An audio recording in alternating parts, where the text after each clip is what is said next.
نحمده ونصلي على رسوله الكريم أما بعد رب اشرح لي صدري ويسر لي أمري واحلل عقدة من لساني يفقهوا قولي۔ دینی رہنمائی کی مجلس نمبر 149 میں سبھی سامعین کی خدمت میں السلام علیکم ورحمۃ اللہ وبرکاتہ عرض ہے۔ آج کی مجلس کا پہلا سوال یہ ہے کہ تحریر کے دوران حضور اکرم صلی اللہ تعالی علیہ وسلم کا نام نامی آنے پر صرف صاد بنا دینا یا سلام لکھ دینا کیسا ہے؟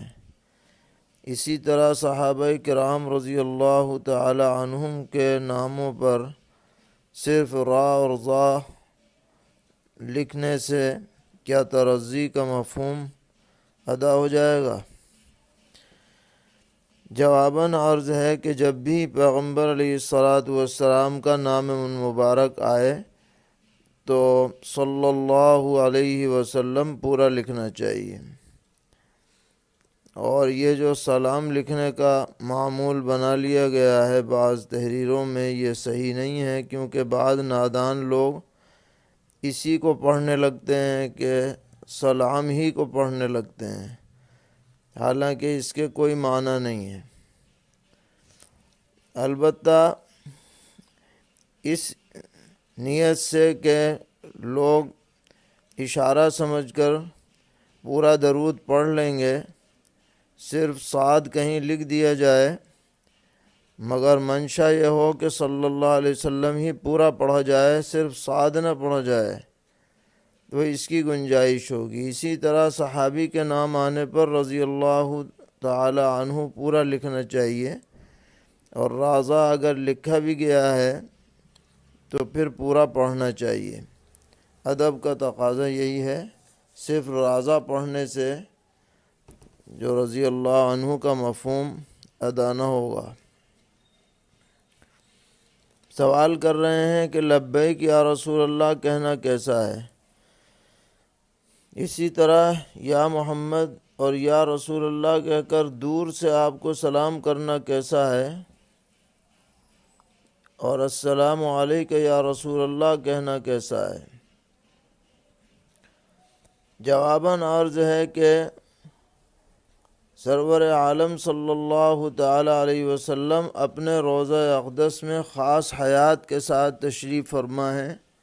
یہ ہمارا اور اکابر دیوبند اور علماء اہل سنت والجماعت کا عقیدہ ہے۔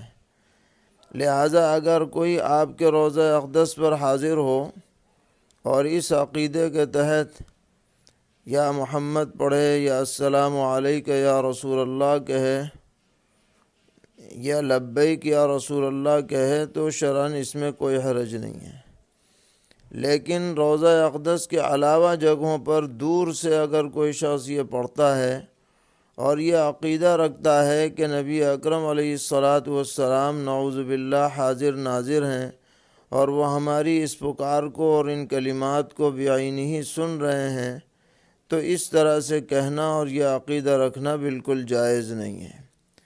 اور بعض شعراء نے جو اپنے کلمات میں اپنے اشعار کے اندر یا رسول اللہ یا محمد کے الفاظ لکھے ہیں، یہ غلبہ شوق میں ہیں یا اس عقیدے سے ہیں کہ فرشتے اس کلام کو پیغمبر علیہ السلام کی خدمت میں پہنچا دیں گے، تو یہ ایک طرح سے تعویل کی جاتی ہے، لیکن بہرحال احتیاط اسی میں ہے کہ غلبہ شوق میں بھی دور رہ کر کے خطاب کا صیغہ استعمال نہ کیا جائے، ہاں قریب جا کر کے کر سکتے ہیں۔ سوال کرتے ہیں کہ بعض لوگ اپنی گاڑیوں پر اور دروازے کی چوکھٹوں پر یا جھنڈوں پر یا علی لکھ دیتے ہیں، اس کا لکھنا کیسا ہے؟ اسی طرح یا حسین بھی لکھ دیتے ہیں۔ جواباً عرض ہے کہ یہ کلمات لکھنا درست نہیں ہے، اس لیے کہ اس میں گویا کہ حضرت علی کرم اللہ تعالی وجہ سے یا سیدنا حضرت حسین رضی اللہ تعالی عنہ سے مدد مانگی جا رہی ہے، اور یہ غیر اللہ سے اس طرح کی مدد صحیح نہیں۔ اور یہ روافض کی علامت اور ان کا شعار بھی ہے، اس لیے اہل سنت کو اس سے اجتناب کرنا چاہیے۔ سوال کرتے ہیں کہ بعض مدرسوں میں دیکھا گیا کہ طلباء کو سو کر اٹھتے ہی سب سے پہلے سلام کرنے کی ترغیب دی جاتی ہے،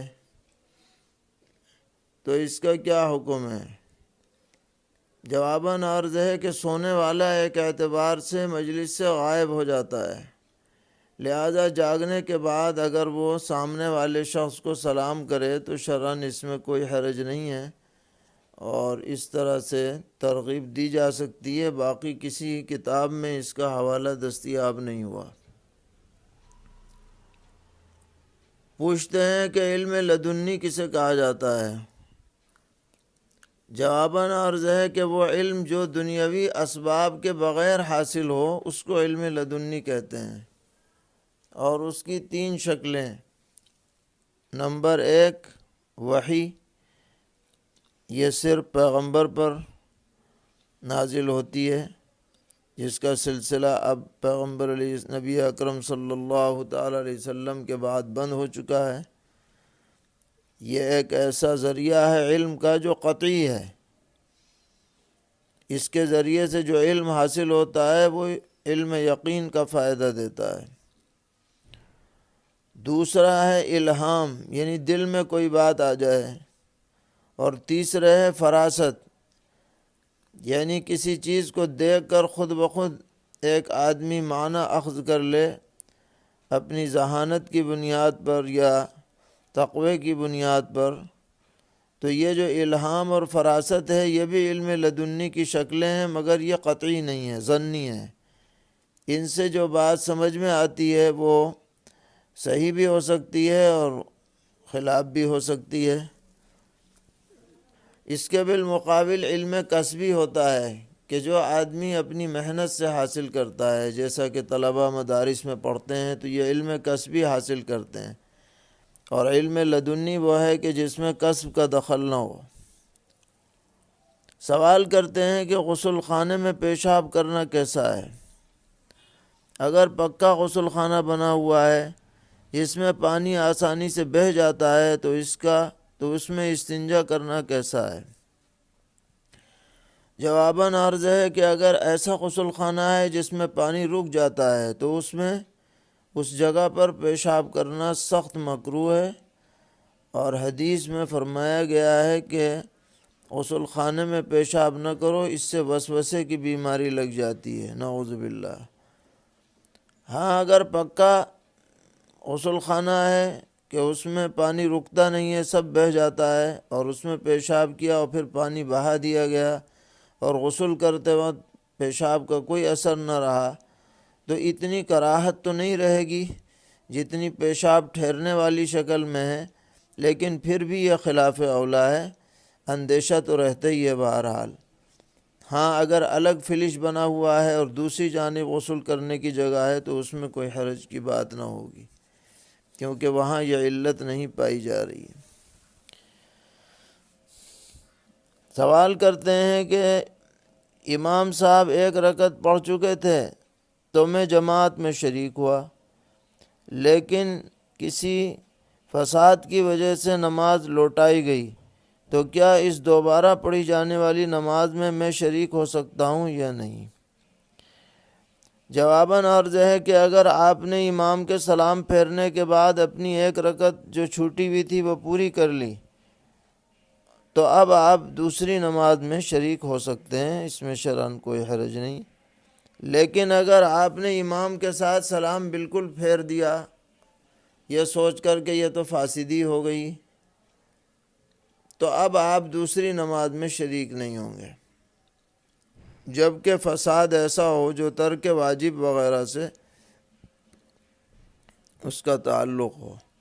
ہاں، اگر نماز باطل ہی ہو گئی ہو، مثلا بے وضو پڑھائی گئی، تو ایسی شکل میں شریک ہو سکتے ہیں۔ سوال کرتے ہیں کہ ایک امام صاحب کو عشاء کی نماز پڑھاتے ہوئے یہ شبہ ہوا کہ ان کے پیشاب کا قطرہ نکل آیا ہے، مگر وہ پھر بھی نماز پڑھاتے رہے اور نماز پوری کر لی، اس کے بعد جب وہ وتر وغیرہ پڑھ کر کمرے میں گئے اور انہوں نے اپنی رومالی دیکھی تو انہیں یقین ہو گیا کہ پیشاب واقعی نکل گیا تھا۔ پھر انہوں نے کپڑے وغیرہ پاک کر کے دوبارہ عشاء کی نماز پڑھائی۔ تو سوال یہ ہے کہ وہ اور دیگر نمازی اپنی وتر بھی لوٹائیں گے یا نہیں، یا وتر ادا ہو گئی؟ جواباً عرض ہے کہ انہیں وتر لوٹانے کی ضرورت نہیں ہے، وتر ادا ہو گئی ہے۔ اگرچہ وتر کا سب سے صحیح وقت عشاء کی نماز کے بعد ہے، لیکن یہ ایک خاص شکل ہے جس میں ترتیب ساقط ہو گئی ہے، تو وتر بھی ان کی معتبر سمجھی جائے گی بشرطے کہ باوضو پڑھی ہو۔ اور جن امام صاحب نے خود اپنی وتر پڑھی ہے ان کی تو جب عشاء ہی نہیں ہوئی تو وتر کیسے ہوگی، کیونکہ ان کے تو وضو ہی نہیں تھا۔ دیگر نمازیوں کے بارے میں یہ ہے کہ وہ وتر اپنی انہیں لوٹانے کی ضرورت نہیں ہے۔ سوال کرتے ہیں کہ تراویح کے بعد جو ہدیہ دیا جاتا ہے اس میں کون سی شکل ناجائز ہے اور کون سی جائز ہے؟ عام حالات میں تراویح پر ہدیے کا لین دین درست نہیں ہے، البتہ کوئی آدمی مسجد کا مستقل امام ہو، سال بھر نماز پڑھاتا ہو اور وہی تراویح کی بھی نماز پڑھائے تو اس کی تنخواہ میں اضافہ کیا جا سکتا ہے، یہ منتظمین کے اختیار میں ہے۔ پوچھتے ہیں جڑواں بچے پیدا ہوئے اور دونوں فوت ہو گئے تو کیا دونوں کو ایک قبر میں دفنایا جائے گا یا الگ الگ؟ جواباً عرض ہے کہ ان کی الگ الگ قبر بنانا بہتر ہے۔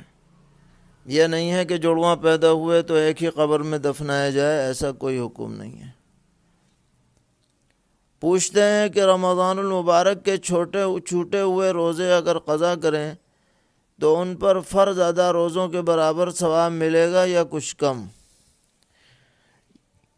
تو جواباً عرض ہے کہ یہ دیکھا جائے گا کہ عذر کی وجہ سے روزے قضا ہوئے تھے یا بلا عذر روزے چھوڑ دیے تھے۔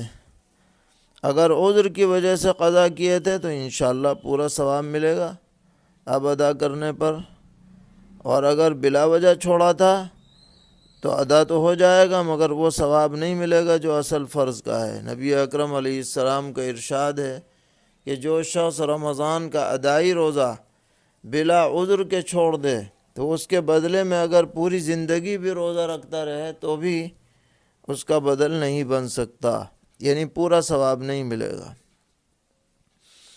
سوال کرتے ہیں کیا بہت بوڑھی عورت غیر محرم کے ساتھ عمرے کو جا سکتی ہے؟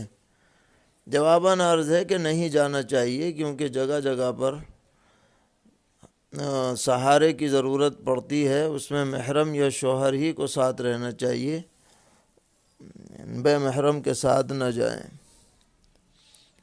پوچھتے ہیں اپنی اولاد کو کسی نافرمانی پر حرام خور، خبیث، ملعون اور ناہنجار، مردود وغیرہ الفاظ کہنا کیسا ہے؟ جواباً عرض ہے کہ ایسے الفاظ نہیں کہنے چاہیے، حدیث میں اس کی سخت ممانعت آئی ہے۔ اور یہ بات بھی ہے کہ اگر کوئی بد دعا دی جائے یا کوسا جائے اور وہ وقت قبولیت کا ہو اور وہ کوسنا اس کو لگ جائے، خدا نہ کرے، تو پھر دنیا آخرت دونوں برباد ہونے کا اندیشہ ہے، اس لیے ایسے الفاظ کہنے سے گریز کرنا چاہیے۔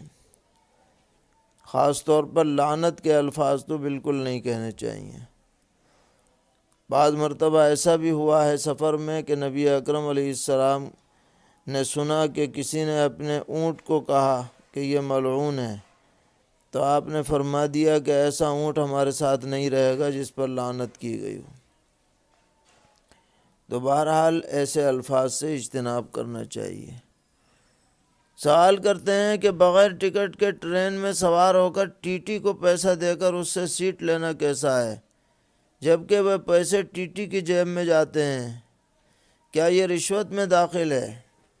جی ہاں، یہ رشوت میں داخل ہے۔ ٹی ٹی کو ٹکٹ بنانے کی تو اجازت ہے، لیکن مفت میں کسی کو سیٹ دینے کی اجازت نہیں ہے۔ اگر وہ پیسے لے رہا ہے تو اس سے رسید لینی چاہیے، اور اس کا تقاضا کرنا چاہیے کہ اس کی رسید کاٹ کر کے دو، یہ نہیں کہ وہ پیسے لے اور اپنی جیب میں رکھ لے اور آپ کو سیٹ دے دے، یہ اس کا اسے حق ہی نہیں ہے، کیونکہ وہ ریلوے کا مالک نہیں ہے، ملازم ہے۔ اللہ تعالی ہم سب کو دین پر استقامت عطا فرمائیں، ہر طرح کے شرور سے محفوظ رکھیں۔ وصلی اللہ تعالی علی خیر خلقہ محمد وآلہ وصحبہ اجمعین برحمتک یا ارحم الراحمین۔